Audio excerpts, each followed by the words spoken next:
Today, I'm going to share with you how I nurture my darkness.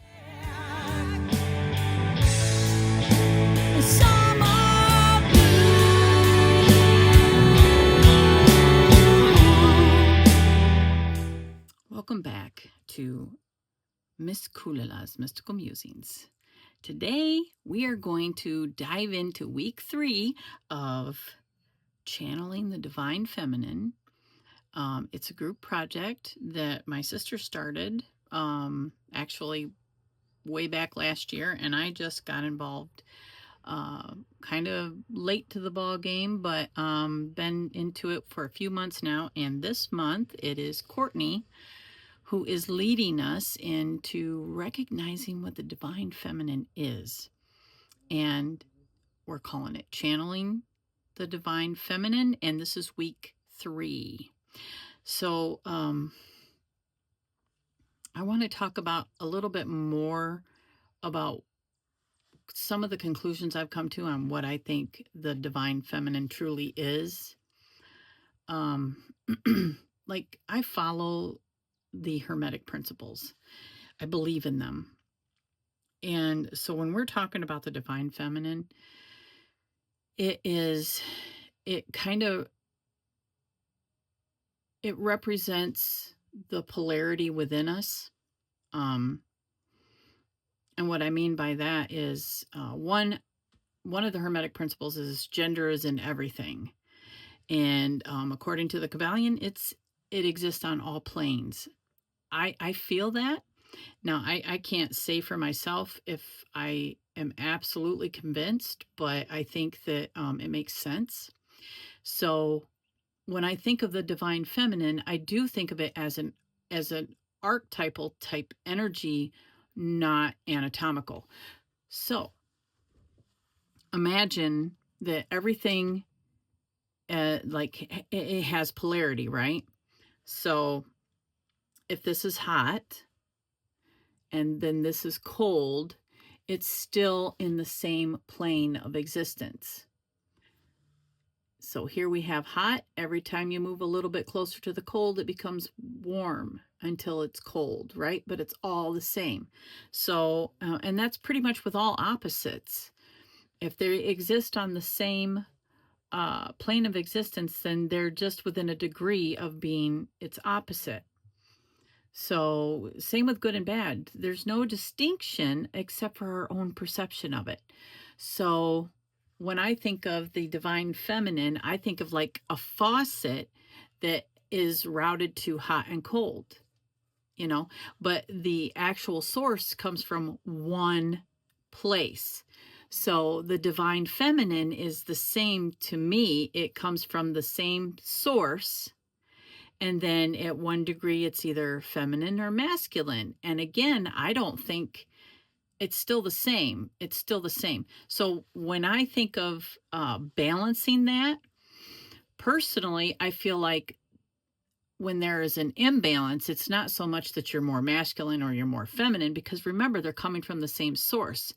So I think that the imbalance happens in whether it becomes distorted or not. And when we think about all the wonderful qualities that we believe are the higher end or the higher vibrational type, not distorted characteristics, nurturing, intuition, oh goodness, I could go on without looking at my notes. I have a big old brain fart. So I just think that distorted would be the opposite of that, manipulative, controlling. And I think that falls under the umbrella of whether it's masculine or feminine. And I don't think if I climbed trees as a kid, that made me out of balance. Or if I did something like typically society would put on, or humankind would put on what a boy would do, I don't think that is the thing. Those are the things that make it out of balance. So when I think of balancing the energies, I just think of, positive, what I perceive as positive, as keeping myself in balance. So, and really that is, so I do think it's important to recognize what the divine feminine is. and compared to the divine masculine. And as we go forward through these workshops that we've been presenting, and even though it's only a month long, like when we did Self-Love February, I'm still doing Self-Love February. So I mean, we're presented with a month of guidance. That does not mean, in my opinion, that we stop at a month, because who thinks they're gonna do this work in a month, So, and I know that Cortney isn't thinking that. She's just helping us. She's guiding us through these things. And, she's doing this work all year long. She's been doing this work. So, I mean, we're just getting a taste of it. And I think that that's just, that was obvious to me. So, let's, I'm going to do the 2 spreads. Maybe I'll just do the one, because I attempted to do one yesterday, and boy, what started out as light-hearted type, talk, nurturing my darkness type thing, turned into an actual bitch session by the end of it. And I thought, oh, there's no way that I can go public with this, so it'll be unlisted. And now I don't even know if I want to share it, because yeah, it got very dark at the end. So let's do some spreads. Okay. I could not do this. I mean, I think I'm working on 7 or 8 videos, like, take 7. Okay. I'm not ready to share this with you, even unlisted. So I'm going to go ahead and I'm going to do the spreads. So, and if some of this stuff comes out in the spread, then I'll approach it a little bit. But yeah, I'm not going to apologize, because I know I don't need to apologize for that. The one thing I can say is I express and internalize anger and betrayal today through just letting myself feel it. I take a drive, and I bitch the whole time at everybody else on the road.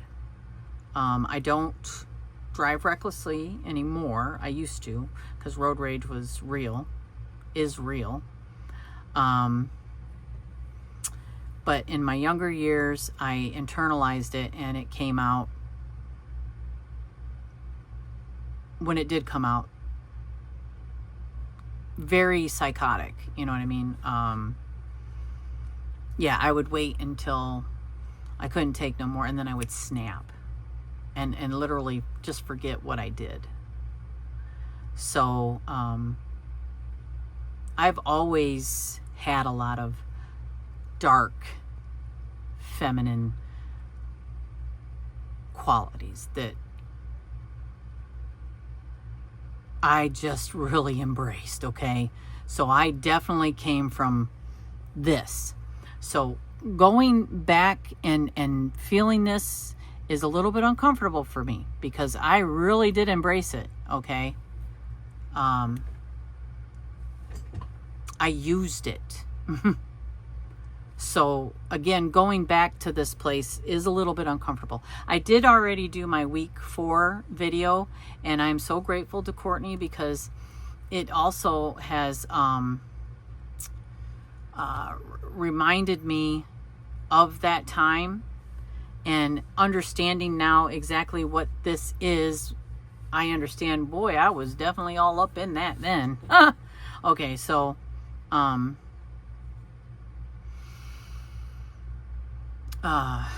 yeah, let's do this, the spread. All right, so let me pull that up, and this is the spread we're doing. The Hell Hath No Fury, and I'm going to use the Intuitive Night Goddess Tarot and the Faces of Ocean as one of the end cards. So the first, like a clarifier for the whole message. Hell Hath No Fury. The first question is current dark feminine archetype.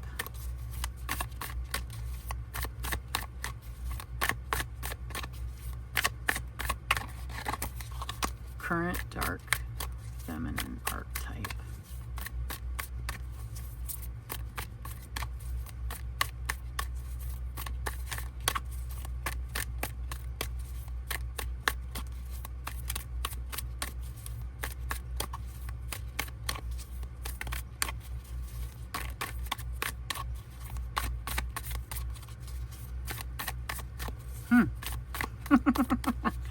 Current dark. Okay, here we go. Huh.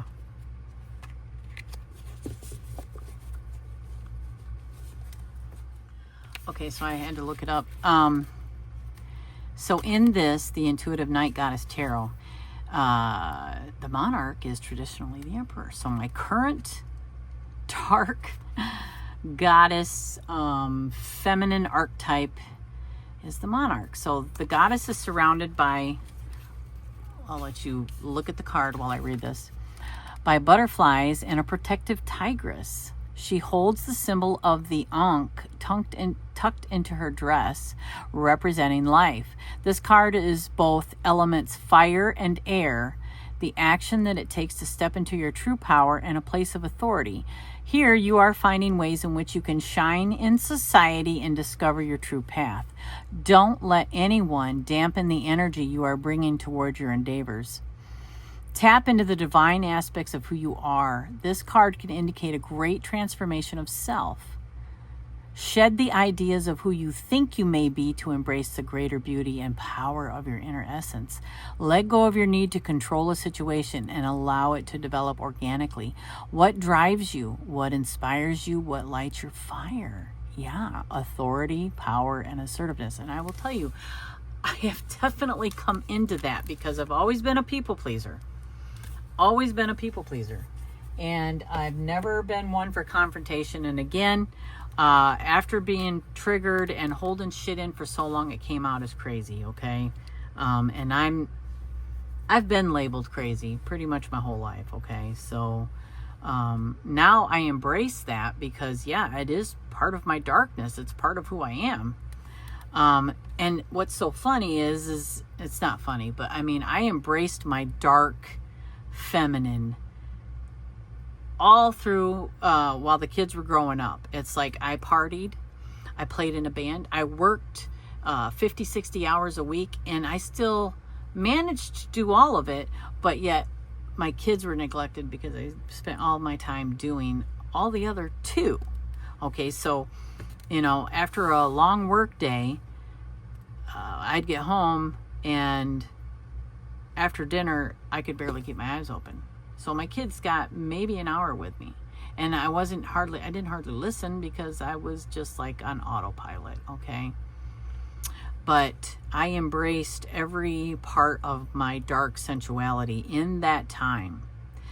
Again, I expressed myself through my music and my sensuality and my hard work because I was competing with men in the workplace.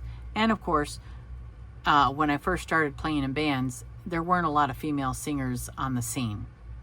So I had that on me too. I wanted to be the best at everything, which is competitive, I know. So, and I was manipulative in that aspect. I was gaining knowledge, but I wasn't applying it. So now I'm just the opposite, I think. I'm taking control where then I just kind of let things control me, you know what I mean? Because of my desires. So that makes a lot of sense. How do I internalize my anger? Well, I can tell you already, that was in one of those prompts. I know if I'm on looking for looking for a fight, and social media is a good place to find a fight, I know it's time to take a step back because I've internalized a lot and it needs to come out. So looking for a fight is not the way to get it, right? So, phone call, go figure. What was it? How do I internalize my anger? The Sun, and I believe that is the Hangman, right? It's 12. Let's take a look real quick. I think it's the Hangman. Yeah. Well, that kind of makes sense. What is the deep root of how do I internalize it?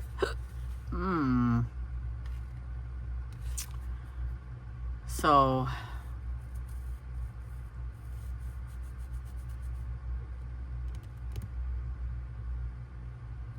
Yeah. I will say that like in my youth, there was a lot of times that I just pretended like nothing bothered me because I felt like it was a weakness, you know what I mean? And then obviously making sacrifices for not always the greater good. I'm going to say that I'm still a work in progress, but that really, yeah, that's kind of like my go-to. And so it's the things that I'm constantly, because, you know, I haven't like overcome everything. I'm a work in progress. So pretending like things don't bother me when they do, and then, you know, internalizing it, you know, sacrificing my own feelings, not feeling it, you know what I mean? Making that sacrifice. It's, yeah, and I try not to do that now. It's like, yeah, that's, I'd say that's right on.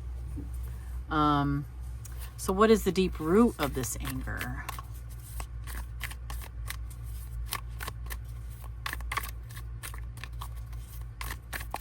What is the deep root of this anger?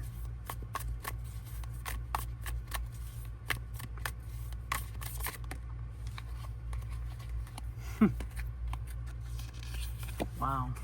I'm just going to take the top one because that was quite a bit. Wow. What is the deep root of this anger? Always fighting for everything. You know, feeling like I've had to fight. I will tell you, like, if you're not in that frequency, you're not going to manifest. You're not going to be abundant if you're not in that frequency. So, you know, it's been my own bullshit, but not having the things that I was longing for, you know what I mean? Being in that state of poverty, or working so hard and still feeling like I was in poverty, because again, I worked and played, and I had the money to take care of everything, but I didn't have what I wanted. You know what I mean? Yeah. So now now I truly don't make a lot of money, but I have way more. You know, I'm way more abundant in everything. So, I mean, yeah, that makes a lot of sense. So I can feel, you know, there's times when that shit still creeps up on me. How does society lead to my anger and guilt?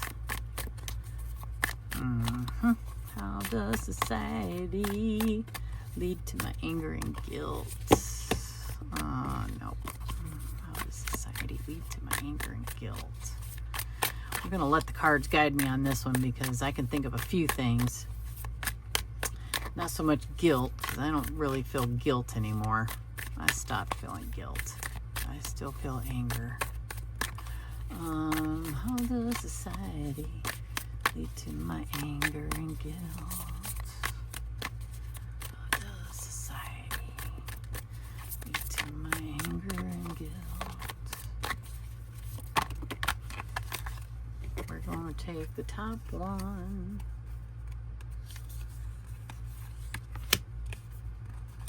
Yeah, because there's three. We're just going to take the top one.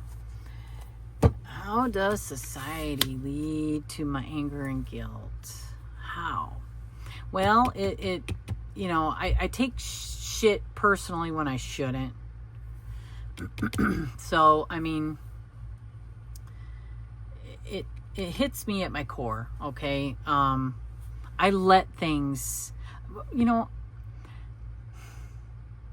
whether you believe in what it means to be an empath or not, I take everything on. I feel everything deeply. And even, you know, everything. And if I'm not able to express it, I internalize it. Okay. So but I'm feeling everything. And so I am that magnet, I guess, for it. So I take it all on. I take everything on. It's all at my heart. It's all at my core. So how can I best embrace my sacred rage? How can I best embrace my sacred rage? How can I best embrace myself? Well. Yeah. By just embracing it. Okay, so I just got to say, like, again, when I was working on those journal prompts, that darkness inside of me that was just really at the forefront, it was my motivator, okay? Now, I was still a people pleaser. Don't get me wrong, I was still a people pleaser, okay? So I didn't like confrontation. So now I have to find the balance, right? I have to remember who she was and let myself feel all those things, but incorporate everything that I have learned. You know what I mean? So become her again, It is these two working together. So how can I embrace that? Just by honesty with how I feel, letting my dark goddess still shine. Let her be, I'm not going to be ashamed of, my sensuality. And believe me, I have been. It's like I reined her in totally. Yeah, I definitely did. So you're gonna see more of her. Yeah. Let's get some clarification. So we're gonna ask Oshun for some guidance. How about some clarification for this overall reading? Yeah. Oh, yeah. Calling me out. Yes. Okay. So I don't want to fall totally right back into my old ways. Okay. So there's a way that I can do this. Oshun of self-destruction, self-sabotage, destructive patterns, caution. So it's almost like, okay, yes, Carla, you know who you were. So in that time I was, gaining all the knowledge, because believe me, I had already read the Bible by the time, and I don't mean read it, I studied it hardcore from like age 14 to 20 some, and, decided to get back into my music, because I was in a band in high school. And so I took a small break, not a big one. But in those times I was also still studying the Bible. I even studied with the witnesses for like 8 months, something like that. And then, even when I was performing, playing, doing the band thing and all that, raising kids, working in the factory, I also dove into the apocryphal texts. So I'm gaining all this knowledge, but I was not applying anything. It's like tarot is what really, because that was always taboo. Tarot kind of put things in perspective. Coming to this community started to put things in perspective. I didn't even know what shadow work was. I really didn't. Going back to my childhood and understanding why I was a people pleaser, or why I didn't like confrontation, or why I was codependent, or why I didn't trust men or blah, blah, blah. Shadow work was what helped me to understand that, which meant going back and understanding my child self. So let's see. 17. So, you know, I was that embracing my dark goddess. Now I'm more the emperor. Now I need to combine them. So this is, it's telling me, you know, you got to be careful. You don't want to fall back into those destructive patterns. So stop the self-sabotage now. This is a cautionary sign. Oshun of self-destruction emerges from the shadowy corners of your psyche to bring attention to self-sabotaging habits or thoughts or destructive behaviors that you may be currently trapped in. Whether it's codependent love, addictions, or procrastination, it's time for an honest self-evaluation. Sure, this may feel unsettling, but it's also an opportunity for transformation. Yeah. What to do now? By confronting the patterns that have held you back, you can open the door to healing and positive change. This goddess serves as a mirror to your self-destructive tendencies, encouraging self-awareness and personal growth. Embrace this chance to expose these patterns and journey toward a liberated self. This ominous goddess also offers an opportunity for transformation. By facing your shadow, you can uncover the destructive patterns that hold you back, opening the door to healing and change. So let's read about Oshun's story. In the Meridologan divination system, Oshun is recognized by the Otis, Ijoko, and Ox, which are patterns formed by 16 cowrie shells during divination. Each Odu represents messages and insights associated with various orishas. When Oyoko and Oxa show up during a divination session, it means that Oshun's influence and guidance are important for the situation. So write down all of your self-destructive behaviors, thoughts, or habits on pieces of paper. Safely burn these patterns in a fireproof bowl while visualizing your destructive patterns dissolving into smoke and being replaced by new, empowering habits. My biggest self-destructive habit is scrolling, what you want to call doom scrolling, and deliberately looking for things that I know will piss me off and bring about that self-righteous fucking wrath, right? Sorry about the swear word there. Oh, I guess I apologized when I didn't have to, right? You've heard it.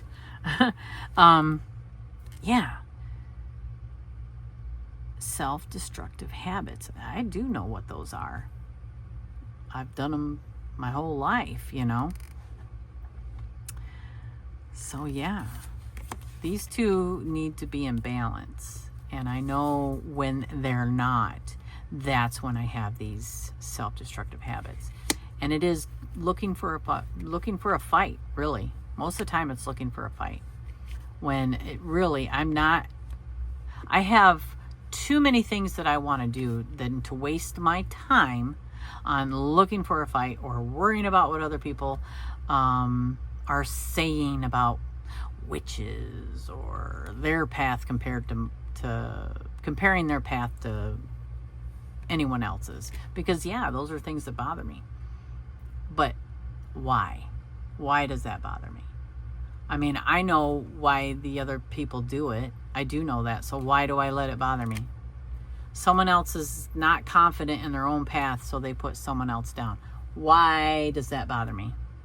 It shouldn't. And I need to stop looking for that bullshit. I need to unfollow, and that's a boundary, right? That's a boundary. I need to have boundaries and just not give my energy to that shit because I'm not ready to listen to someone else's bullshit. I'm not there yet. And I might not ever be there. Who knows? I mean, I would love to be able to you know what I mean, get to that point where I can see that stuff and just go, okay, whatever, you know. But I'm not at that point. It bothers me still. So, yeah. So thank you, Oshun. Thank you, Cortney. I'm excited to show you my video. And just keep in mind, again, that's my dark goddess was in that time, and I was writing lyrics from that time, and I was very much immersed in, you know, not drugs. I've never been a druggie because I can't handle. I've participated, don't get me wrong, but that was never anything that that I just had to have. You know what I mean? It was me. I was pretty brave and would try something once type thing, but after, I was just like, yeah, no, okay, that's not for me. I did like alcohol. It loosened me up enough to be able to communicate with the crowd, you know, because other than that, my communication skills were never that great on stage. I could perform until I looked like I just stood in the rain and was soaked, you know, from sweat. But my interaction with the crowd was never, like, I wasn't really good at rapping with the crowd. I just wanted to perform, and that was it. Just, you know, sing and dance, and that's it. Everything else was really awkward for me. So, you know, after a show, I'd need, you know, at least 3 days to recuperate, because the energy that it took to force those conversations was hard. The performance, you know, the singing was not. So, and writing was fun, and it, you know, but again, my headspace was so dark. But, you know, people would have never guessed that, because I was internalizing that darkness, but it did come out, okay? It came out in my own self-destructive patterns, and I don't want to go back to that. That's for sure. All right. Thank you so much, Cortney. Thank you to Rochelle. I just thank you. And thank you to all my new subscribers. I am eternally grateful. Yes, this work has been amazing, very revealing. And thank you for joining me. And I will see everybody in the next one.